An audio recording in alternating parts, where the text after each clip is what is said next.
Friends, welcome to delight IAS. मैं Srishti NCERT summary programme में आप सभी का स्वागत करती हूँ। आज हम पढ़ेंगे क्लास 11th की एनसीईआरटी भूगोल में चैप्टर 4, जिसका नाम होगा महासागरों और महाद्वीपों का वितरण। जैसा कि हमने लास्ट क्लास में भूगर्भ के विषय में पढ़ा था, जाना था कि पृथ्वी के अंदर आंतरिक संरचना कैसी है, तो आज हम पढ़ेंगे महासागरों और महाद्वीपों की अवस्थिति के बारे में। जैसा कि हम सभी जानते हैं कि पृथ्वी के 29% भाग पर महाद्वीप और बाकी पर महासागर फैले हुए हैं। ठीक है, तो जैसा कि हम आज के मानचित्र पर दिखाई देता है, तो जैसी महासागर आज के मानचित्र पर दिखाई देते हैं वैसा हमेशा से नहीं रहा है, जिसके बारे में आज हम बात करेंगे। इसके अतिरिक्त यह भी एक जाने वाली बात है कि आने वाले समय में भी महाद्वीप व महासागरों की स्थिति आज जैसी नहीं रहेगी।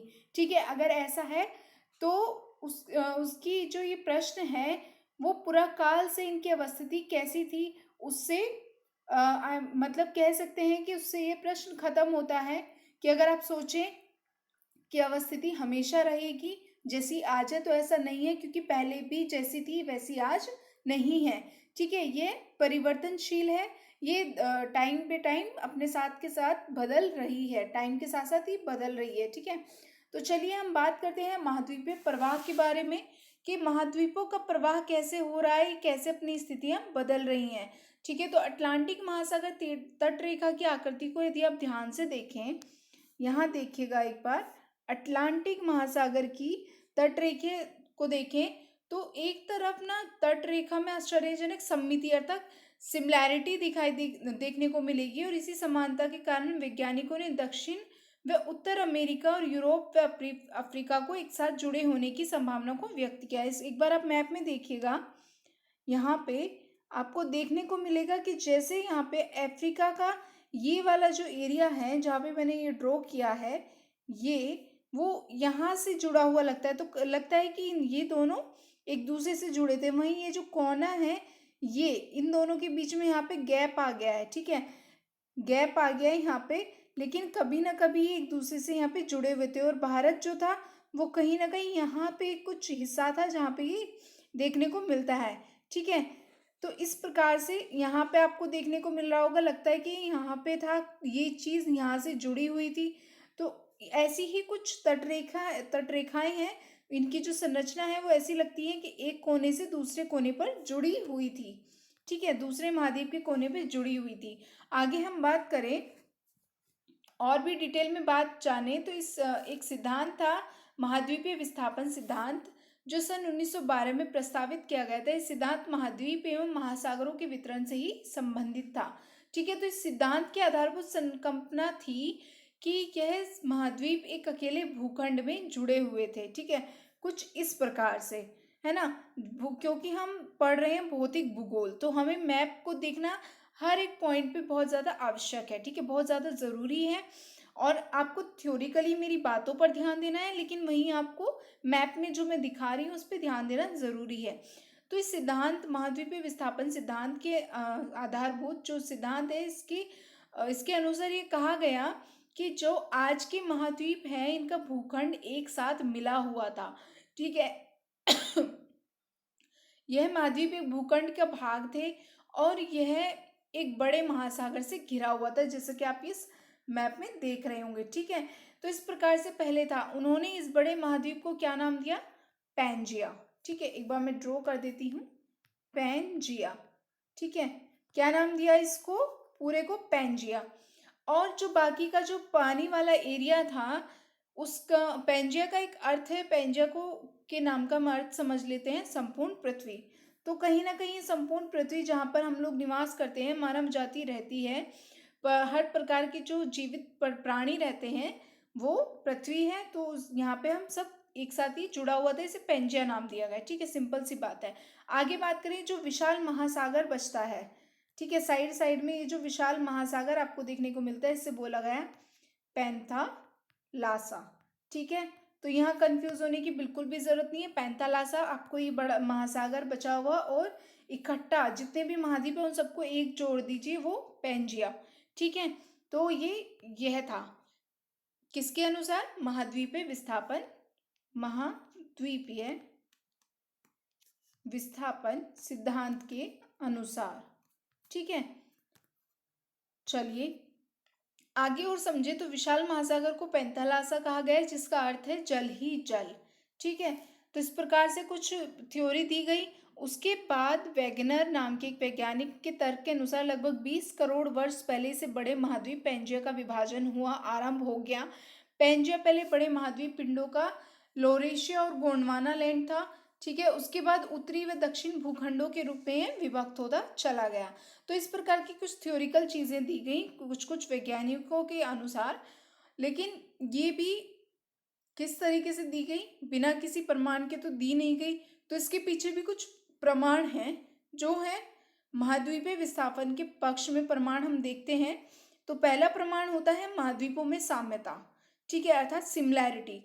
उसके बारे में हम बात करें तो महासागरों के पार चट्टान हम सिमिलैरिटी की बात करें तो दक्षिण अमेरिका व दक्षिण अमेरिका और अफ्रीका के आमने सामने की तटरेखा को हम देखें, यहाँ पे आ जाइए, इस रेखा को और इस रेखा को हम देखें तो ये ऐसा लगता है जैसे ये यहाँ से ही टूटा हुआ भाग हो। ठीक है, तो ये एक साम्यता हो गई।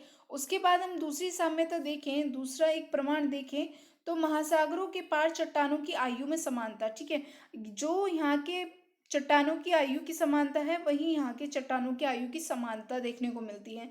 तो कहीं ना कहीं ये एक ही समय के थे और एक जगह जुड़े हुए थे। वहीं दूसरी बात करें टिलाइट के बारे में तो टिलाइट वे अवसादी चट्टानें हैं जो हिमानी निक्षेपण से निर्मित होती हैं। ठीक है, तो वो भी यहाँ पर सिमिलैरिटी में पाई गई इनके किनारों पर, तो ये भी एक समानता देखने को मिली। वहीं प्लेसर निक्षेप के बारे में बात करें, प्लेसर निक्षेप क्या होता है इसको जान लेते हैं, एक सेकेंड। घाना तट पर प्लेसर निक्षेप होते हैं जहां से सोने के बड़े बड़े निक्षेप की उपस्थिति होती है। ठीक है, तो एक मिनट रुकिए मैं आपको समझा देती हूँ। घाना के तट पर, ठीक है, घाना के तट पर क्या मिली, सोने के बड़े बड़े निक्षेपों की उपस्थिति व उद्गम चट्टानों की अनुपस्थिति यहाँ पर आश्चर्यजनक तथ्य हैं। वहीं जो ब्राजील है, ठीक है, ब्राजील में सोना युक्त सिराएं पाई जाती हैं। ठीक है, तो इन दोनों का कनेक्शन भी देखने को मिला यहाँ पे। तो लगा ना कि ये इसी का भाग है, कितने सारे प्रमाण हैं आपके पास। ठीक है, जीवाश्म का वितरण माने तो जो जीवाश्म यहाँ पे पाई जाती हैं, प्रजातियां यहाँ किनारे पे पाई जाती है वही यहाँ पे पाई जाती हैं अफ्रीका के इस वाले भाग में। तो ये भी एक सिमिलैरिटी हुई। प्रवाह संबंधी बल, संवहन धारा सिद्धांत, ये भी कुछ इसके प्रमाण हैं जिनके बारे में हम पढ़ लेते। प्रवाह संबंधी बल वेगनर के अनुसार महाद्वीपीय विस्थापन के दो कारण होते हैं, पोलर या ध्रुवीय फ्लाइंग बल, ठीक है, और दूसरा ज्वारीय बल होता है। ठीक है, किसके, ज्वारीय बल होता है और पोलर फ्लाइंग बल। ठीक है, ध्रुवीय फ्लाइंग बल या पोलर फ्लाइंग बल। तो ध्रुवीय फ्लाइंग बल पृथ्वी के घूर्णन से संबंधित है। आप जानते हैं कि पृथ्वी की आकृति संपूर्ण गोले जैसी है। ठीक है, गोले जैसी है, गोले जैसी नहीं है वरन ये भूमध्य रेखा पर उभरी हुई है। ठीक है, तो ये इस प्रकार से है, अंडाकार है, उभरी हुई है और पोलर पे जाते जाते थोड़ी चपटी हो जाती है ना, इस प्रकार से तो है। और पृथ्वी के घूर्णन के कारण यह जो उभार है भूमध्य पर उभरी हुई है, यह उभार पृथ्वी के घूर्णन के कारण है। दूसरा बल वही वेगनर ने समझाया कि यह ज्वारीय बल है जो चंद्रमा में सूर्य के कारण आकर्षण से संबंध होता है, जिससे महासागरों में ज्वार पैदा होते हैं, जिसके बारे में हम पहले भी बात कर चुके हैं। तो ये बल भी प्रवाह संबंधी बल हैं जिनके कारण ये अलग होते चले गए हैं, ये महाद्वीप एक दूसरे से अलग हो गए हैं। ठीक है, वहीं संवहन धारा सिद्धांत के बारे में बात करें तो एक ऑर्थर होम्स थे, ऑर्थर होम्स एक वैज्ञानिक थे जिनके अनुसार एक बात कही गई कि संवहन धाराओं के प्रभाव से भी ये संभावना हो सकती है कि महाद्वीप एक दूसरे से अलग हुए। ये धाराएं जो संवहन सिद्धांत है, धारा सिद्धांत, उसके बारे में बात करें तो ये धाराएं रेडियो एक्टिव तत्वों से उत्पन्न ताप भिन्नता से मेंटल भाग में उत्पन्न होती है। ठीक है, जिससे मेंटल भाग में इस प्रकार की धाराओं का तंत्र विद्यमान होता है और इससे क्या हुआ, उन प्रवाह बलों की व्याख्या प्रस्तुत करने का प्रयास था और जिसके आधार पर जो वो बल था, प्रवाह बल था मेंटल में, जो हमारी पृथ्वी की आंतरिक संरचना में हमने लास्ट क्लास में पढ़ा था, तो उसके अंदर जो हलचल हुई उस बल से, उस प्रवाह बल के कारण ये महाद्वीप एक दूसरे से अलग हो गए। ठीक है, तो संवहन धारा भी एक ये प्रमाण देखने को मिलता है। आगे हम बात करें महाद्वीपीय सीमाओं के बारे में, तो महाद्वीपीय सीमा कैसे बनी है उसके बारे में हम बात कर लेते हैं। महाद्वीपीय सीमा ये महाद्वीपीय किनारों और गहरे समुद्री बेसिन के बीच का भाग है। यही हम वापस से समझेंगे, टॉपिक हमारा चल रहा है महाद्वीपीय सीमा। तो ये महाद्वीपीय किनारों और गहरे समुद्री बेसिन के बीच का भाग है। ठीक है, ये वाला भाग क्या है, किनारे हैं। ठीक है, बीच का भाग है। इसमें महाद्वीपीय मगन तट पाए जाते हैं, महाद्वीपीय ढाल देखने को मिलते हैं, महाद्वीपीय उभार और गहरी महासागरीय खाइयां आदि शामिल हैं। और महासागरों और महाद्वीपों के वितरण को समझने के लिए गहरी महासागरीय खाइयों के बारे में जानना बहुत ही जरूरी है। ठीक है, आगे हम बात करें वितलीय मैदानों के बारे में, तो ये विस्तृत मैदान महाद्वीप तटों व मध्य महासागरीय कटकों के बीच पाए जाते हैं। ठीक है, वितलीय मैदान वह क्षेत्र है जहां महाद्वीपों से बहाकर लाए गए अवसाद इनके तटों से दूर निक्षेपित होते हैं।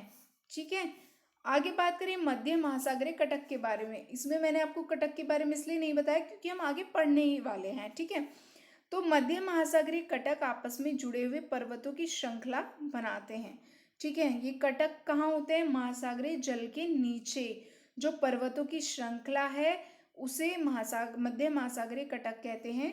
ठीक है, जो कि आपको यहाँ पे देखने को मिलते हैं। ठीक है, इस प्रकार से महासागर के बिल्कुल बीच में और महासागर के तल में जो पर्वतों की श्रृंखला है उसे मध्य महासागरीय कटक कहा जाता है, जैसा कि आप अभी यहाँ पे समझेंगे। ठीक है, तो ये जो रेड लाइन हो रही है ये महासागरीय क्या है, मध्य महासागरीय कटक है। और यह सबसे लंबी देखने को जो मिली है, सबसे लंबी पर्वत श्रृंखला मानी जाती है। इन कटकों के मध्यवर्ती शिखर पर एक रिफ्ट, एक प्रभाजक पठार और इसकी लंबाई के साथ साथ पार्श्व मंडल भी इसकी विशेषता होते हैं। किसकी, मध्य महासागरीय कटक की।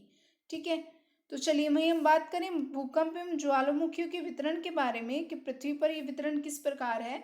तो आप ये फोटो में देख सकते हैं, चित्र में, मानचित्र में आपको देखने को मिलेगा, जहाँ पे ये वाला आपको इस तरीके से लाइट वाला जो ग्रे कलर है वो वहाँ गंभीर भूकंप क्षेत्र है।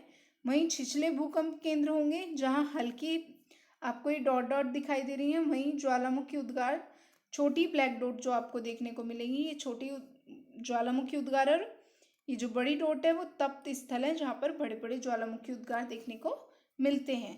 ठीक है, आगे हम बात करें सागरीय अधिस्थल विस्तार के बारे में, तो जैसा कि ऊपर वर्णन किया गया प्रवाह उपरांत, ठीक है, अध्ययनों की महत्वपूर्ण जानकारी मिलती है। वेगनर ने महाद्वीपीय विस्थापन सिद्धांत मैं आपको बहुत अच्छे से समझा चुकी हूँ। तो तब तक ये उपलब्ध नहीं था। चट्टानों का जो पूरा चुंबकीय अध्ययन है और महासागरीय तल, उसको मानचित्र के विशेष रूप में कुछ तथ्य हैं जिनके रूप में उजागर किया गया। तो जो सागरीय अधिस्थल है, जो सागर के नीचे का तल है, उसको समझने के लिए आपको ये मानचित्र देखना जरूरी है। यहाँ आप देखेंगे, यह देखा गया है कि मध्य महासागरीय जो कटक है, ठीक है, कटक के बारे में मैं आपको लास्ट मानचित्र में समझा चुकी हूँ, तो बार बार ऐसे पीछे करना पड़ेगा, जो कि आप एक बार दिमाग में रखें कि ये कटक है। ठीक है, इनके बारे में अब हम बात करेंगे। तो महासागरीय जो कटक है उनके साथ साथ ज्वालामुखी उद्गार सामान्य क्रिया है। ठीक है, और ये उद्गार इसी क्षेत्र में बड़ी मात्रा में लावा बाहर निकालते रहते हैं। वहीं महासागरीय कटक के मध्य भाग के दोनों तरफ समान दूरी पर पाई जाने वाली चट्टानों के निर्माण का जो समय है, संरचना, संगठन और चुंबकीय गुण में समानता भी पाई जाती है।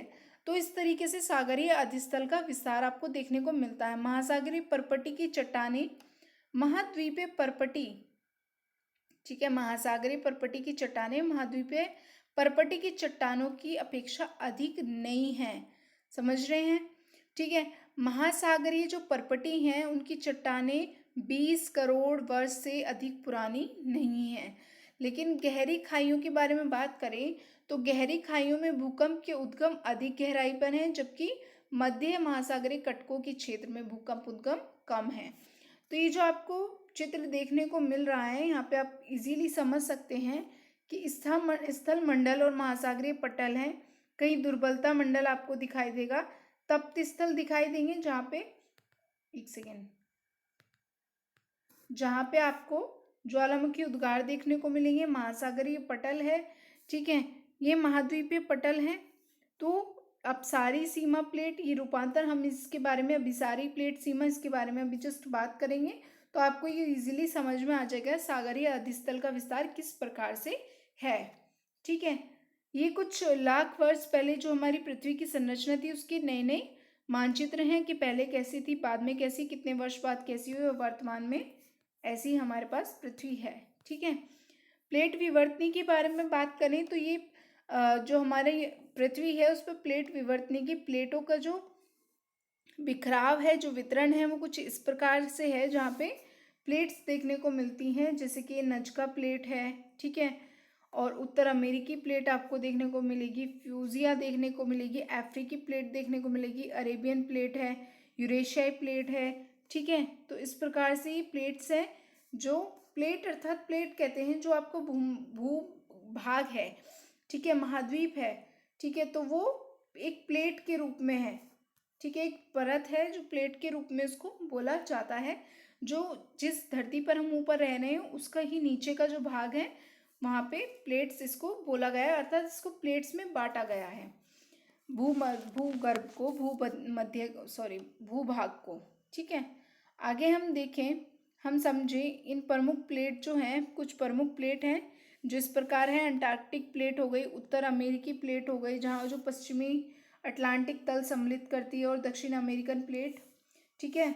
आगे बात करें तो दक्षिणी अमेरिकी प्लेट, प्रशांत महासागरीय, Indo Australian plate, New Zealand plate, Eurasian plate, और कुछ महत्वपूर्ण छोटी प्लेट भी हैं।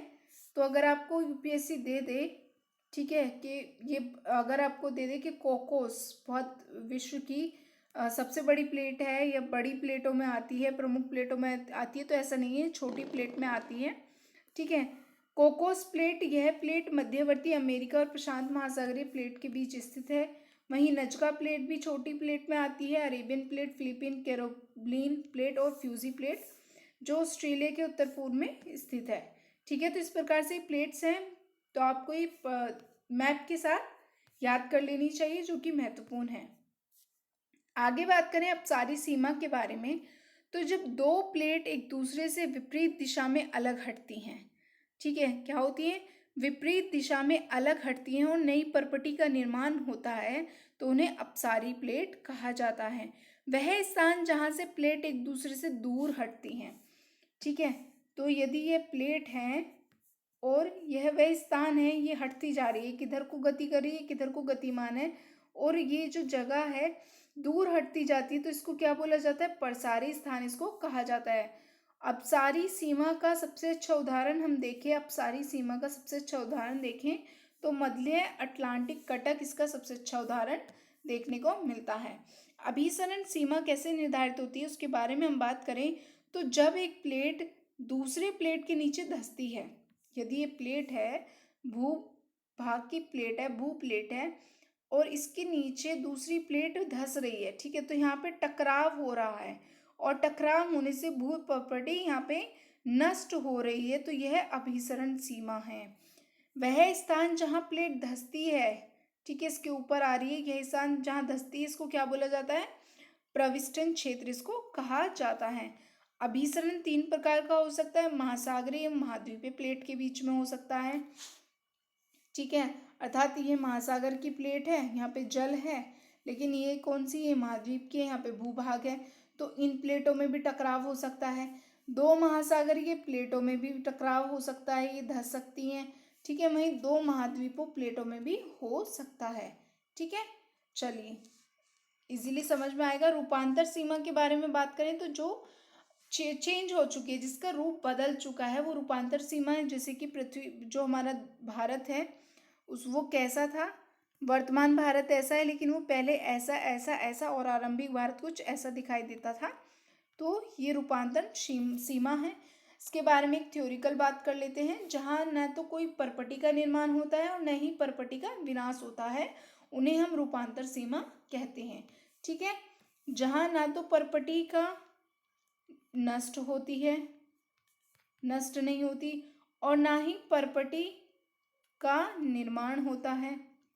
निर्माण भी नहीं होता है, जो वो जैसी है वैसी की वैसी ही है, बस थोड़ी गतिमान है और चल रही है, ठीक है। तो उसे क्या कहा जाता है? रूपांतर सीमा कहा जाता है। इसका कारण है कि इस सीमा पर जो प्लेटें हैं वो एक दूसरे के साथ साथ क्षैतिज दिशा में सरक रही हैं, ठीक है। ये इसका अर्थ है। चलिए आगे समझे प्लेट प्रवाह दरें। प्लेट प्रवाह के बारे में बात करें तो सामान्य व उत्क्रमण चुंबकीय क्षेत्र की पट्टियां जो मध्य महासागरीय कटक के समानांतर हैं, प्लेट प्रवाह की दर को समझने के लिए बहुत सहायक सिद्ध होती हैं, ठीक है। कटक के बीच की पट्टियां, ठीक है, जो समानांतर चलती हैं, वो प्लेट प्रवाह को समझने में, यदि ये एक बार समझे, यदि ये जल के नीचे के पहाड़ हैं, पर्वत श्रृंखला है, कटक है, और आपको पता है कि पहले यहाँ पे था, ये महाद्वीप इसके पास था कटक के, और अब इसकी दूरी कितनी हो गई है? बढ़ गई है, यहाँ ये यहाँ पे पहुँच गया है, तो आपको समझने में इजी होगा ना, ठीक है। तो ये यही कह रहा है कि प्लेट प्रवाह दर है, ठीक है। प्लेट को संचालित करने वाले बल के बारे में हम बात करें तो ऐसा माना जाता है कि जो प्लेट हैं, ऐसा माना जाता है कि जो ये प्लेट्स हैं वो एक दूसरे के साथ चलायमान चट्टाने वृत्ताकार रूप में चल रहे हैं, ठीक है। और उष्ण पदार्थ जो मेंटल के नीचे पदार्थ है, जो मेंटल जो एक आपकी लेयर आती है पृथ्वी की, उसके नीचे का जो उष्ण पदार्थ है वो धरातल पर फैलता जाता है और धीरे धीरे ठंडा होता है और फिर गहराई में जाकर ये नष्ट हो जाता है, और ये चक्र बारंबार दोहराया जाता है। और वैज्ञानिक इसे क्या कहते हैं? संवहन प्रवाह कहते हैं। इससे क्या होता है? पृथ्वी के भीतर ताप उत्पत्ति होती है, जिसके कारण जैसे रेडियोधर्मी तत्व और अवशिष्ट ताप, इसके कारण क्या होता है? इस ताप के कारण प्लेट्स जो हैं उनमें संचालन होता है, ठीक है। संचालन होता है, एक दूसरे से दूर ये जाती हैं।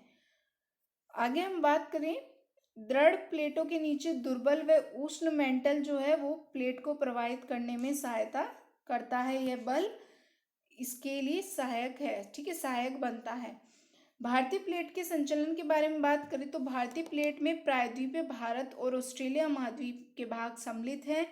हिमालय पर्वत श्रेणियों के साथ साथ पाया जाने वाला पर्यावरण क्षेत्र इसकी उत्तर सीमा निर्धारित करता है, और महाद्वीपीय अभिसरण के रूप में है, अर्थात दो प्लेटों की सीमा, ठीक है। अभिसरण का रूप में क्या आता है? जो निर्माण हुआ है, हिमालय का जो निर्माण हुआ है वो कैसे हुआ है? एक बार हम मानचित्र में समझे तो यहाँ आ जाइए, एक बार यहाँ पे आइए मानचित्र में। तो ये जो यहाँ पे प्लेट टकराई है, यहाँ पे ये प्लेट टकराई है, मानो यहाँ पे हमारा हिमालय पड़ता है ना, तो ये जो यूरेशिया की प्लेट थी ये टकराई, और प्लेट्स के टकराने पे क्या हुआ कि यहाँ से टूट के, और जो वो थी यहाँ पे कह सकते हैं कि जो मलबा निकला वो धीरे धीरे धीरे धीरे जमा होता चला गया। दो प्लेट के टकराव से वो जमा होता चला गया, और जमा होते होते यहाँ हिमालय का निर्माण हुआ, ठीक है। तो किस वजह से हुआ? ये भारत की जो रूप है आज हिमालय पर्वत है, वह भी किसका कारण है?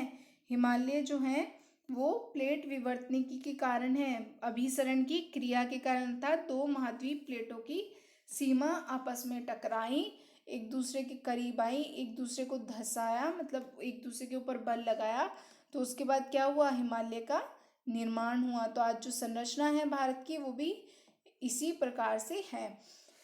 और आगे हम बात करें तो भारत के बारे में और बात करें तो भारत एक वृत्त द्वीप था जो ऑस्ट्रेलियाई तट से दूर एक विशाल महासागर में स्थित था। यह लगभग 22 करोड़ वर्ष पहले की बात है तक तैथिस सागर इसे एशिया महाद्वीप से अलग करता था, ठीक है, ऑस्ट्रेलिया को।